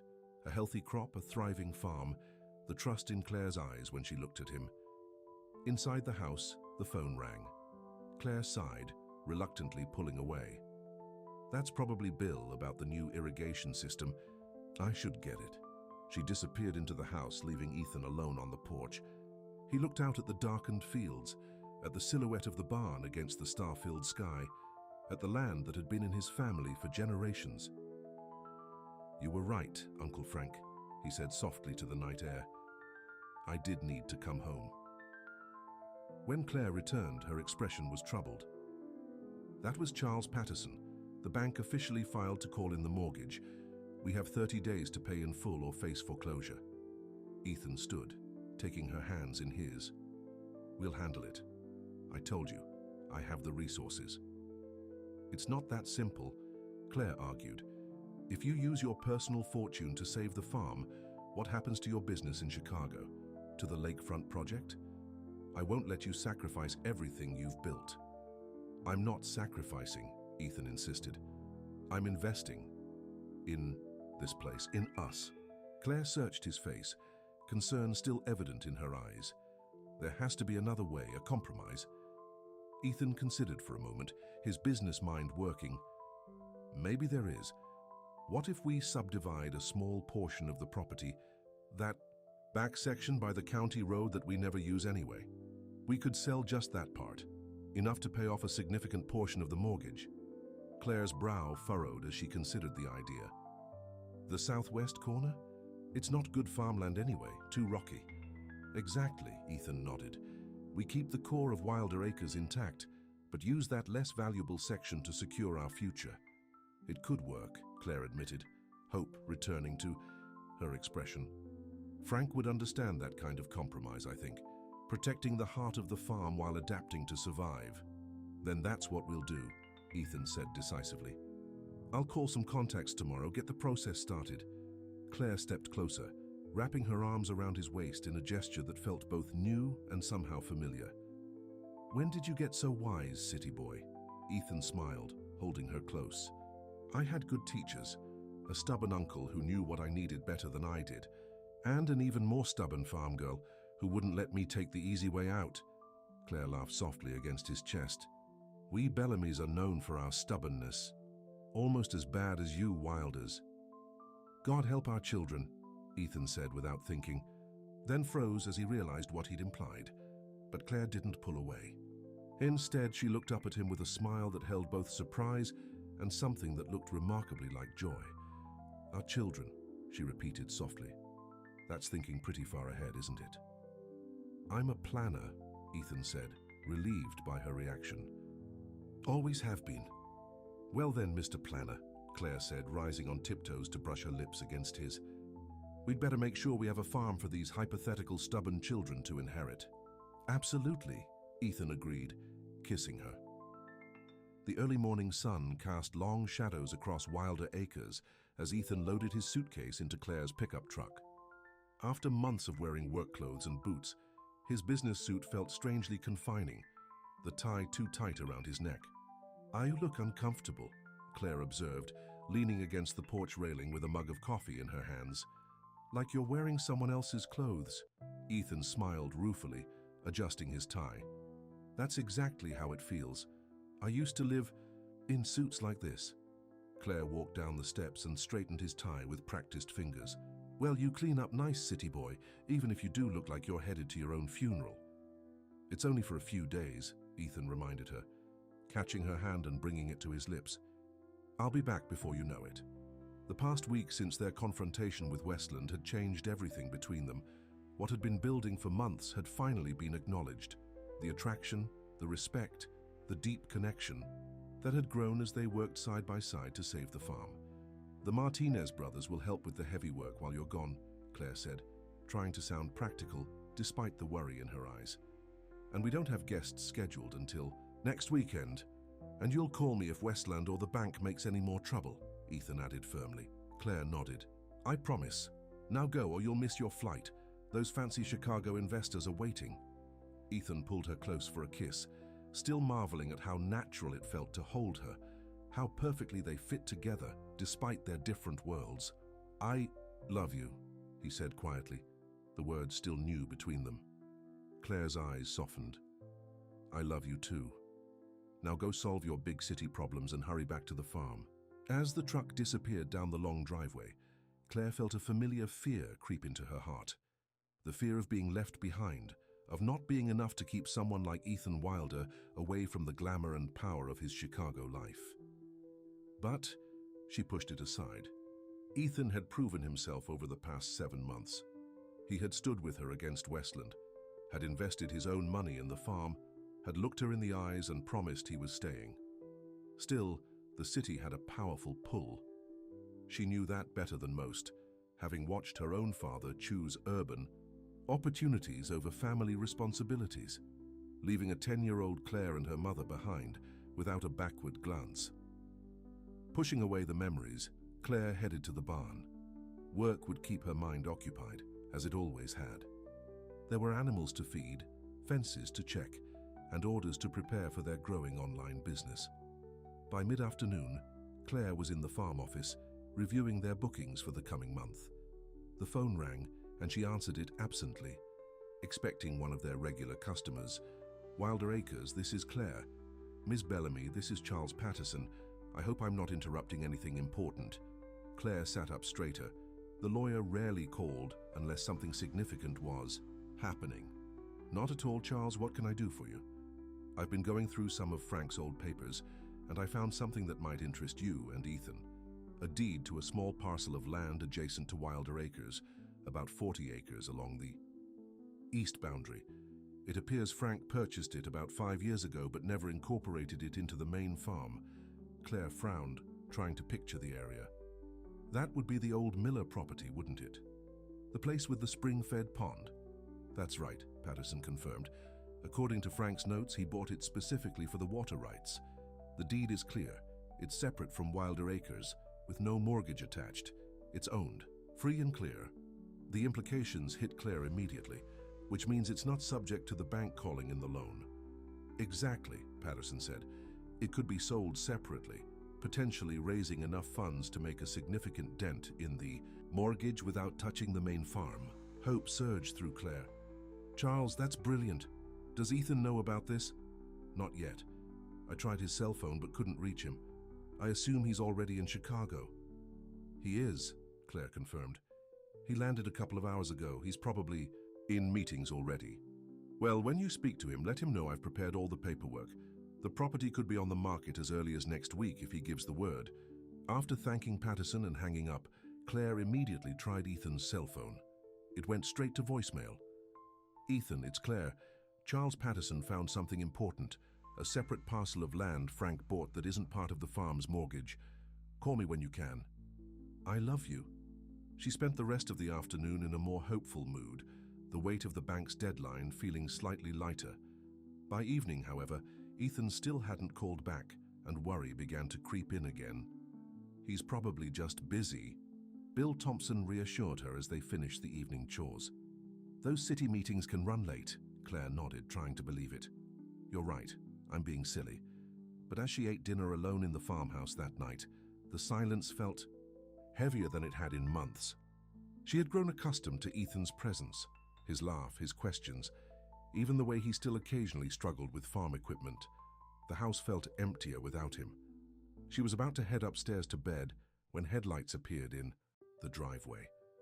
Thinking it might be Bill returning with some forgotten tool, Claire opened the front door. Instead, she found Jefferson Westland standing on the porch, a smug smile on his face. "Evening, Miss Bellamy," he said smoothly. "I hope I'm not interrupting anything." Claire crossed her arms, her posture defensive. "What do you want, Westland?" "Ethan's not here." "Oh, I know exactly where Ethan is," Westland replied, his smile widening. "In fact, that's why I'm here. I thought you might like to see this." He held out a tablet computer. "It's from the Chicago Tribune's website, posted just an hour ago." Against her better judgment, Claire took the tablet. The screen showed a photograph of Ethan at what appeared to be an elegant cocktail party, champagne glass in hand. Beside him stood a stunning blonde woman in an evening gown, her hand on his arm, looking up at him adoringly. The caption read, "Real estate mogul Ethan Wilder with fiancée Vanessa Davidson at the Lakefront Project Launch Gala." Claire felt as if all the air had been sucked from her lungs. "Fiancée?" she whispered, unable to hide her shock. Westland's voice oozed false sympathy. "You didn't know? Vanessa is James Davidson's daughter, Davidson being Ethan's biggest investor. They've been engaged for nearly a year, though the relationship has been, let's say, on hold during Ethan's little farming adventure." "You're lying," Claire said, but her voice lacked conviction. The photograph was real, the caption clear. "Why would I lie when the truth is so much more effective?" Westland asked. "Look, Miss Bellamy, I don't enjoy being the bearer of bad news, but I thought you should know what you're dealing with. Men like Ethan Wilder don't change. They might play at being farmers for a while, might even convince themselves they've found something meaningful in the simple life. But eventually they go back to where they belong." Claire thrust the tablet back at him, fighting to keep her composure. "I think you should leave." Westland shrugged, taking the tablet. "As you wish. But my offer still stands. $3 million for the farm. No foreclosure, no heartbreak, just a clean break and enough money to start fresh somewhere else." He placed a business card on the porch railing. "Call me when you're ready to be sensible." After his car disappeared down the driveway, Claire sank onto the porch steps. The image of Ethan with the beautiful blonde woman burned into her mind. Fiancé. The word kept repeating itself, a hammer blow to her heart. She tried calling Ethan again, but still got his voicemail. This time she didn't leave a message. What would she say? "Are you engaged to someone else?" Was everything between us a lie? Sleep was impossible. Claire paced the farmhouse, remembering every moment, every promise, every kiss she and Ethan had shared. Had it all been temporary for him? A vacation from his real life? The fear she had pushed away that morning came roaring back, stronger than ever. By dawn, exhaustion had replaced shock, leaving her numb as she mechanically went through the morning chores. Bill noticed her red-rimmed eyes, but knew better than to ask. Claire had always handled her problems privately, just as Frank had taught her. Mid-morning found her in Frank's study, staring at the locked cabinet that held whatever secret Frank had left for Ethan, the thing that was supposed to convince him to keep the farm. What could possibly be inside? What had Frank believed would be powerful enough to change Ethan's mind? The ringing of her cell phone startled her. Ethan's name flashed on the screen. For a moment, she considered not answering, but she had never been a coward. "Hello, Ethan." "Claire," his voice sounded relieved. "I've been trying to reach you since last night. My phone died during meetings and I didn't have my charger. I just got your message about Patterson's discovery. That's incredible news." His enthusiasm, his complete normalcy, caught her off guard. "Ethan, wait till you hear what happened here," he continued excitedly. "I've restructured the lakefront. Project management. Promoted Jessica to oversee the day-to-day operations with a significant raise. She's more than capable, and it frees me up to spend most of my time at the farm.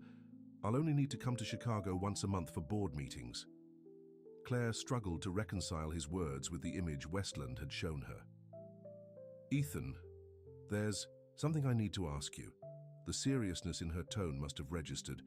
"What's wrong? Did something happen with the bank?" "Westland came by last night," she said, forcing herself to speak calmly. "He showed me a photo from the Chicago Tribune. You were at some gala for your project, with a woman named Vanessa Davidson. The caption called her your fiancée." There was silence on the other end of the line, and Claire's heart sank. Then Ethan swore softly. "Claire, listen to me. Vanessa is not my fiancée. We dated briefly a year ago before I inherited the farm. Her father is one of my major investors, and yes, he's been pushing for a relationship, but I ended things months ago. The caption is wrong, deliberately wrong, I suspect. But you were with her at this party," Claire said, needing to hear the full truth. "She was at the event because her father was hosting it," Ethan explained. "That photo must have been taken when she approached me.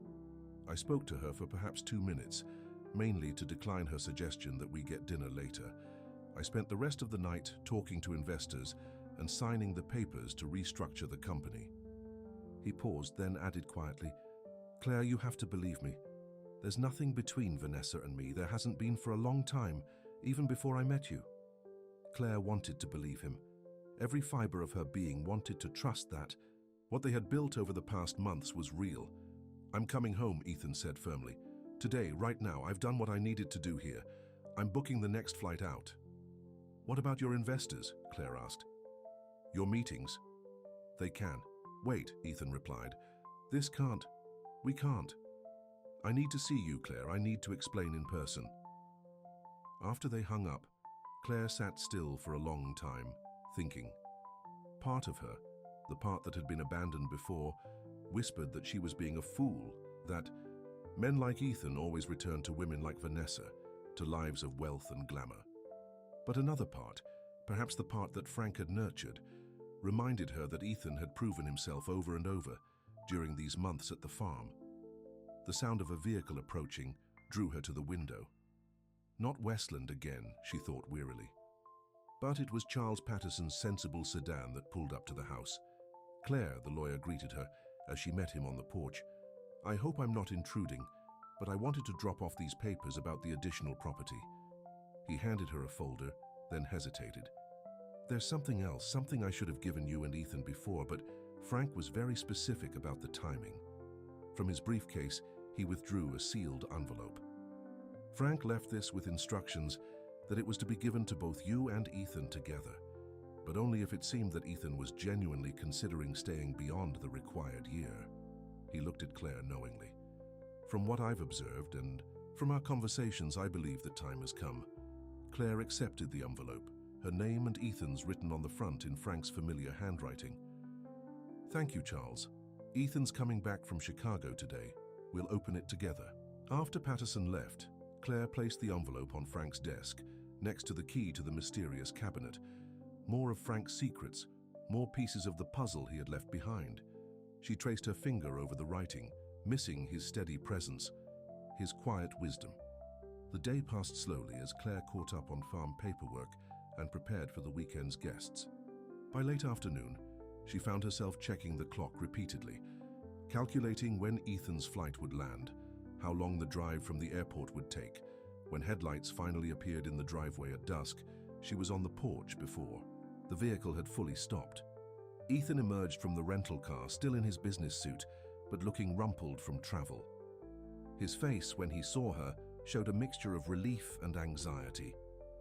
"Claire," he said, stopping at the foot of the porch steps as if uncertain of his welcome. Without a word, Claire descended the steps and threw her arms around him. He held her tightly, his face buried in her hair. "I'm so sorry," he murmured. "I should have told you about Vanessa before. About her father's expectations.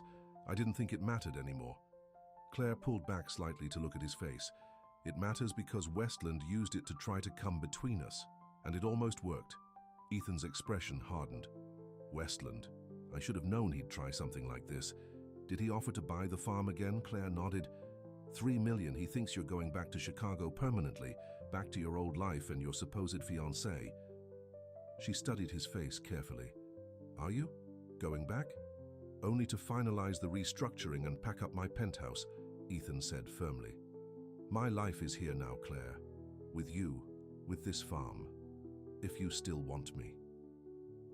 The last words held a vulnerability she had rarely heard from him. In answer, she rose on tiptoes and kissed him, pouring all her relief, all her love into the gesture. When they finally separated, Ethan rested his forehead against hers.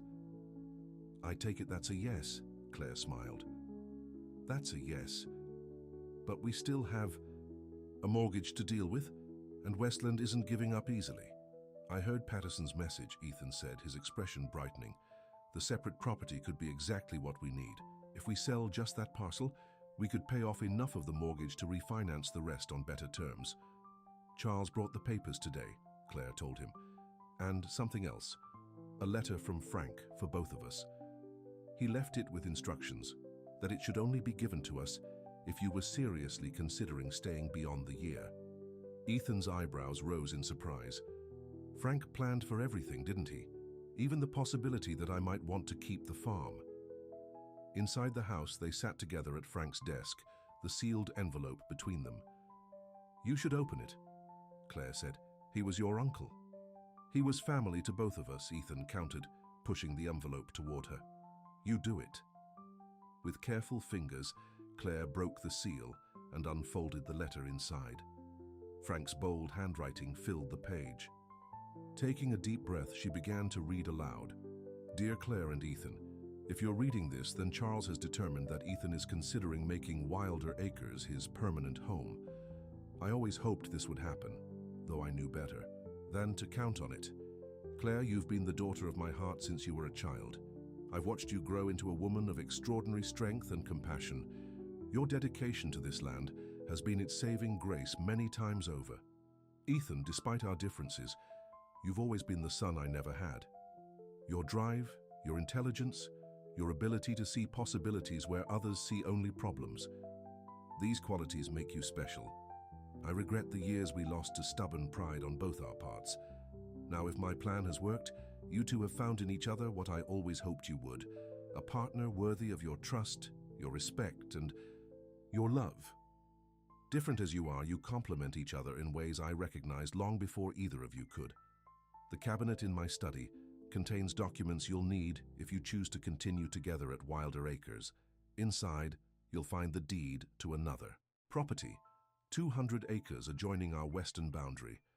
I purchased it secretly over the years, piece by piece, with the profits from good harvests.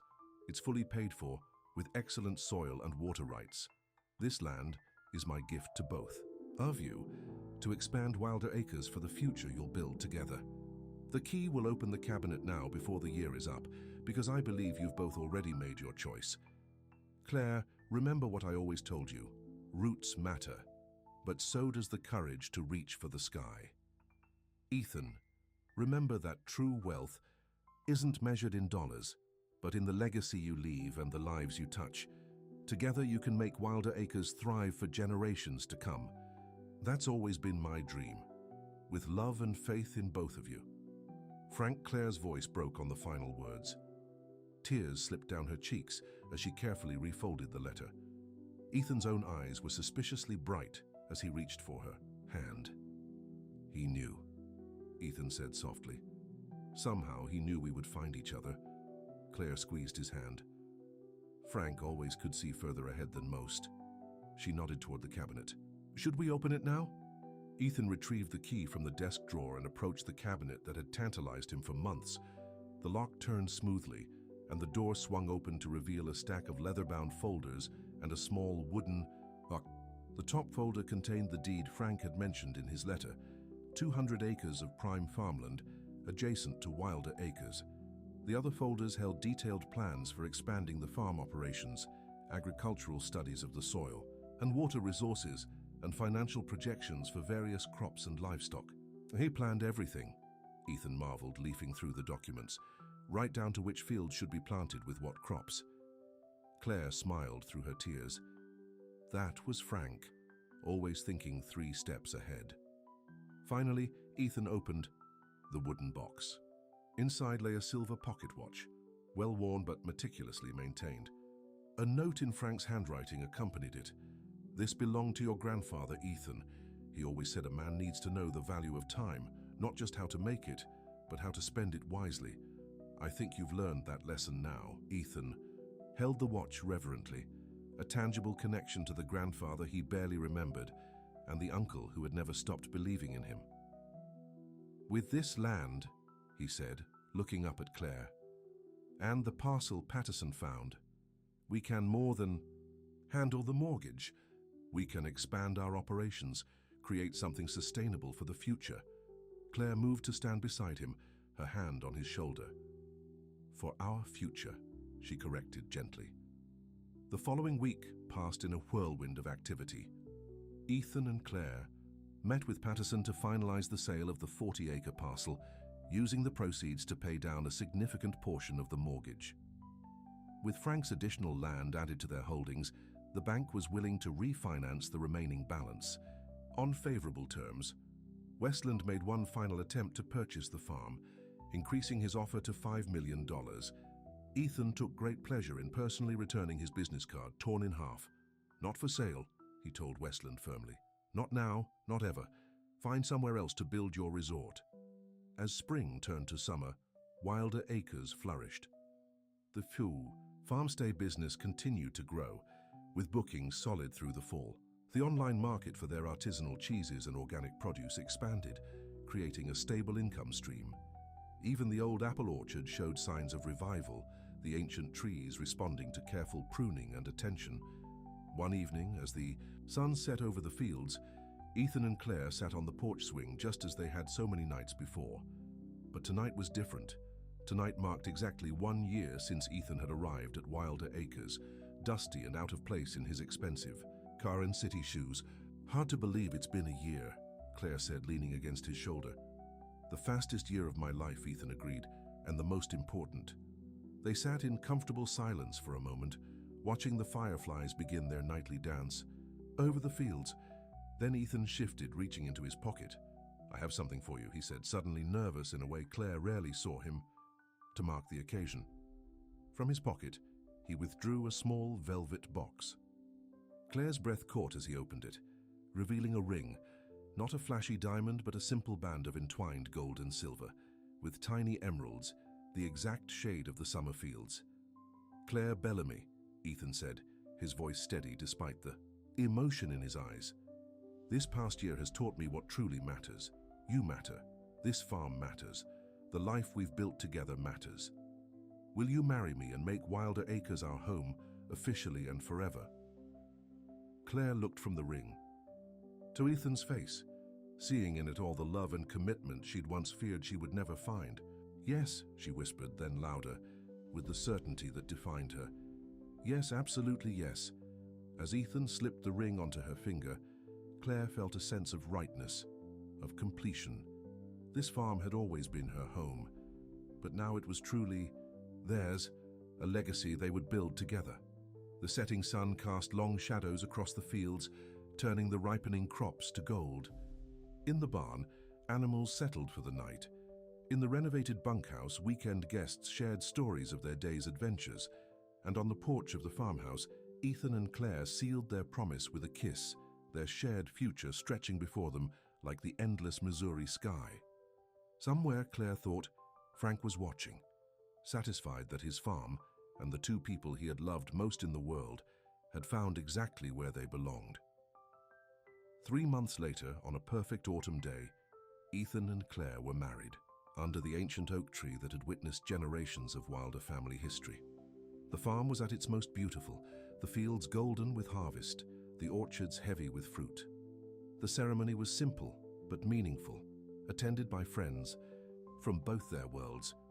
Bill Thompson and the Martinez brothers stood proudly alongside Ethan's business associates from Chicago. Jessica, now thriving as the lakefront project manager, served as Claire's maid of honor, while Charles Patterson, beaming with satisfaction at the fulfillment of Frank's wishes, performed the ceremony. Miracle, the calf they had saved together. On Ethan's first day at the farm, now a healthy yearling, wore a garland of flowers around her neck and watched the proceedings from a nearby pen, specially built for the occasion. As they exchanged vows, Ethan and Claire each acknowledged the journey that had brought them together, from mutual suspicion to respect, from partnership to love. The gold band that joined Claire's engagement ring matched the one Ethan now wore, symbols of the unbroken circle they had formed. "I came to this farm thinking it was just land and buildings," Ethan said, his voice carrying across the assembled guests. "You showed me it was so much more, a living legacy, a place of belonging, a home. You challenged me, pushed me, believed in me even when I didn't believe in myself. I promise to love you, support you, and build our future on this land that means so much to both of us." Claire, radiant in a simple white dress that complemented her natural beauty, squeezed his hands as she offered her own vows. "I thought I knew everything about this farm, about what it needed and what I needed. You showed me there was room for new ideas, for growth, for change. You taught me that holding on to what matters doesn't mean being afraid to reach for something more. I promise to love you, to build our legacy together, and to never forget that the greatest crop this land has ever yielded is the love we found here." As Patterson pronounced them husband and wife, a gentle breeze rustled through the oak leaves above, almost like a whispered blessing from Frank himself. The reception that followed was held in the renovated barn, decorated with wildflowers and twinkling lights.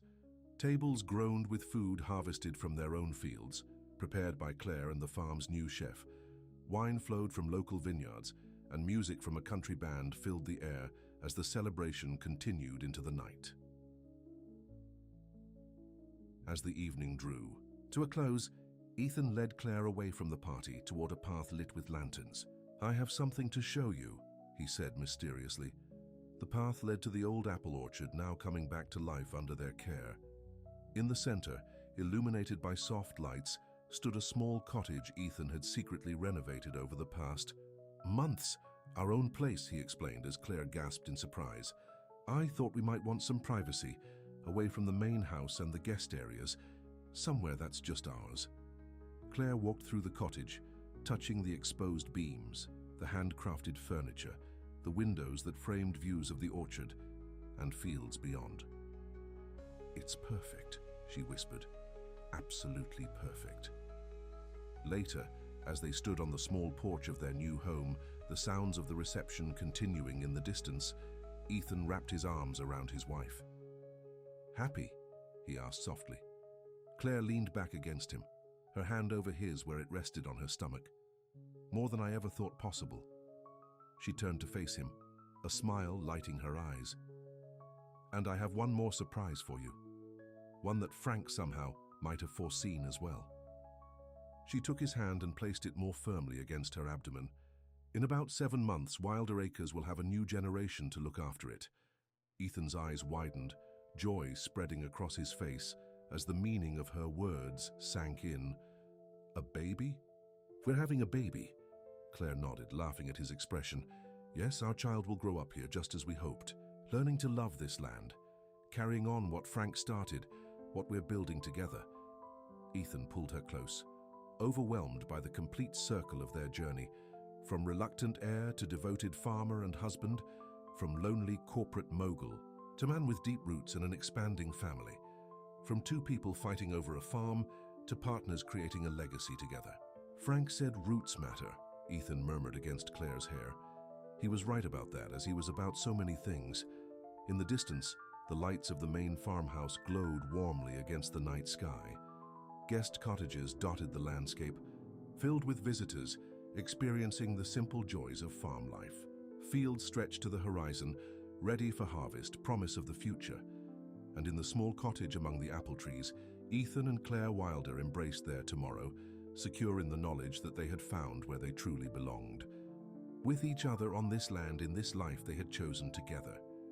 Wilder Acres would continue, stronger than ever, rooted in the past, but reaching always toward the future. Just as Frank had hoped, just as they had promised. Fields of corn, fields of dreams, fields of the heart, cultivated with love, tended with care, harvested with joy, season after season, year after year, generation after generation. Home at last. The end.